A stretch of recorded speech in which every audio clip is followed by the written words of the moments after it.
there are two more dimensions that people are facing difficulties in, at least two more that I can think of. One is with respect to money, poverty, that's extremely troublesome because money is just a receipt for how much resources you can use. And if you don't have that receipt, you are deprived of resources. And you could be deprived of what fundamental resources you need to live. So the it could be because of situations that are beyond your control or within your control. But they're ending up there. Another thing that related to that is unemployment. Uh, Now, Indian statistics, recently the data was approximately 9.2%. If they say 9.2%, I am only inclined to think that it's more than that because there's a lot that they would not be counting. And the informal sector has lost 1.6 crore jobs in the recent years. Mm. It's it's a serious crisis. People have to survive through those things as well. Even before surviving, think of survival through a system collapse. That's also due. Like this civilization is built upon grain. Mm. 75% of human consumption today comes from three crops: rice, wheat, corn.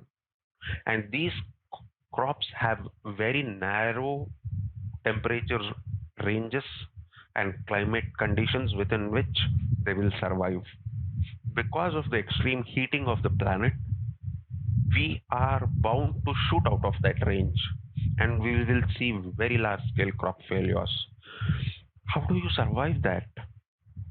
There are, for example, I can give anecdotes. I can give uh, in detail. We'll talk about each of these things again. But what comes to my mind right away is I spoke to an old lady once.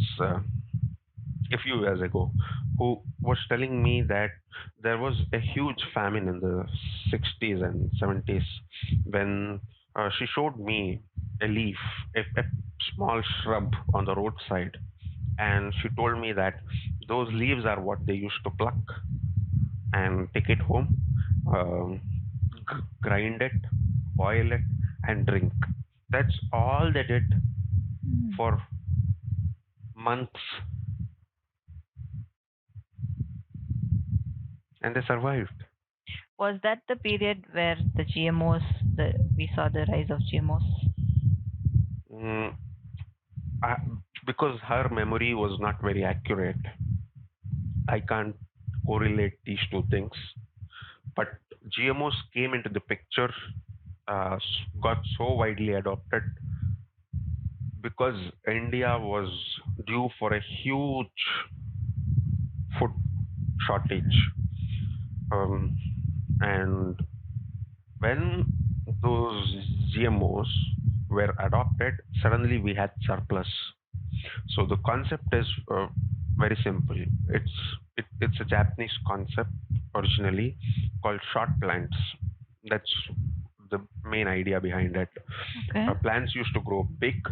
Mm-hmm. Even rice, native rice, all these are much taller, and the bushels that they produce or the corn would be much smaller. Mm-hmm. It would be multicolored. Mm. Rice would be black in color, brown in color, and these native varieties uh, would take up a lot of resources for the plant to grow and offer little for consumption. But once this uh, changed during the agricultural revolution that we call now, the plants were made much shorter, the bushels were made much bigger, the amount of food that they produce increases. Of course, uh, there has not been like mm, much holistic analysis because the quality, the micronutrient content would all have gone drastically down. Of course, we are compromising quantity for quality. And it was inevitable because of the size of the population, sheer size of the Exactly. population. Um, I used to earlier complain about some of the changes that happened 50 now in the 50 60 years. Actually, I was quite angry with it. But when I think about it, let's take vaccination, the genetically modified crops, the media, and the certain advancements in healthcare. I used to always complain about them, and I didn't feel they were right. But when we go back in time and we actually see what that period was like, I think it was inevitable. Yeah, humans always optimize Yeah. for um, the easiest way out and the most comfortable way out. They always optimize. For example, um, like you moved on from bicycles to motorcycles, from, of course, motor cars, motorcycles came together. But then when air travel was available, everybody wanted to use air travel. Today, we have the highest ever domestic and international travel. Like at any point of time, I think it's Flights 24 or Flight Radar, some website. Flights 24, it must be, which shows you live view of all the flights in air right now. And at any point of time, you can go to the website and check. There are at least 15,000 flights operating constantly. So all these advancements have given humans comfort, have appealed to their desires, and at certain times it was quite inevitable and addressed their shortcomings, addressed their problems, and that's why they've been adopted. Mm, yeah, this is how society moves. But even if society moves towards dangerous times, still, through these dangerous times, humans should be able to survive, and at least a certain part should be able to survive. I cannot claim that everybody will continue to live like this on Earth. There And will be I do huge believe, population losses. Yeah. yeah, and I do believe because we were able to survive in such hard times, this is not the first time we are going to see civilization collapse or something happening in the climate. This has been happening in cycles for thousands of years. And so when we take from ice age till now, what does the science? I actually want to know. This is I have a very strong background about this from the scriptural understanding, not a lot from the science. What does the science have to say? See, every civilization that has sprung into being has an approximate lifespan of 250 to 400 years. When you look at history, be it the Romans, be it the Mayans. Mayans were around for much longer, I believe, but somewhere around that. Every civilization thinks that, so the people within that civilization think that they are somehow better. So Mm. it's a fallacy of all human beings. Mm. I'll start thinking that I am somehow better and I will Mm. survive through it. Mm. Similarly, even civilization, like the collective, also thinks like that. We are not like them. We are not like people who failed before us. Mm. Even empires have failed. Uh, Huge empires like the English, the British Empire, the the empire where sun never sets, right? Even that empire retracted suddenly. So it it's a pattern. Civilizations come and go, and there is nothing like any of the previous civilization. Like Mm. I just told you that people think things won't collapse, but they collapse.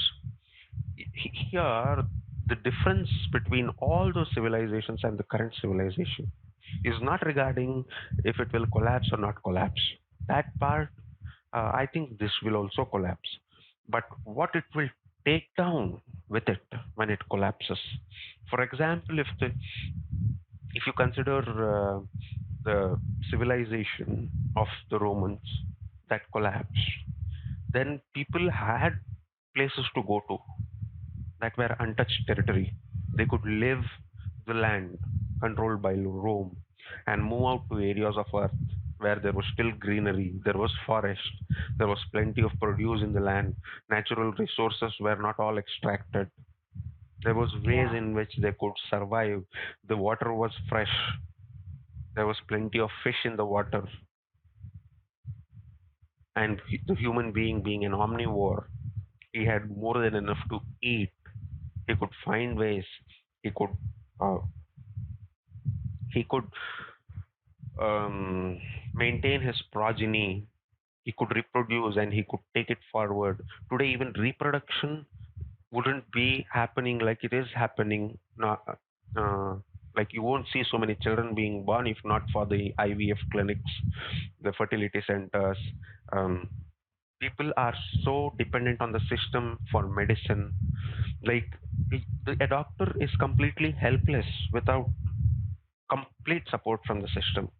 Like every needle he uses must be manufactured by somebody. What goes inside the syringe must be manufactured by somebody else. Every pill comes sanctioned from somewhere. So if a system collapses, if the civilization collapses, and say somehow some of them survive, run away to lands where they are untouched, it's almost quite impossible in the global scenario we have. But even if he himself is a doctor and he has a fever, he can do nothing other than prescribe paracetamol or some tablet for himself, and that tablet is nowhere to be found. So it's useless. That was not the case when these civilizations of the past collapsed. Their art was with them, and their art sprung up from nature. From nature, they could make medicines, and nature was everywhere. Today, we also destroyed nature, and we don't have the art of using it much. When it comes to healthcare, you're saying something what we would see, access issue when system collapses.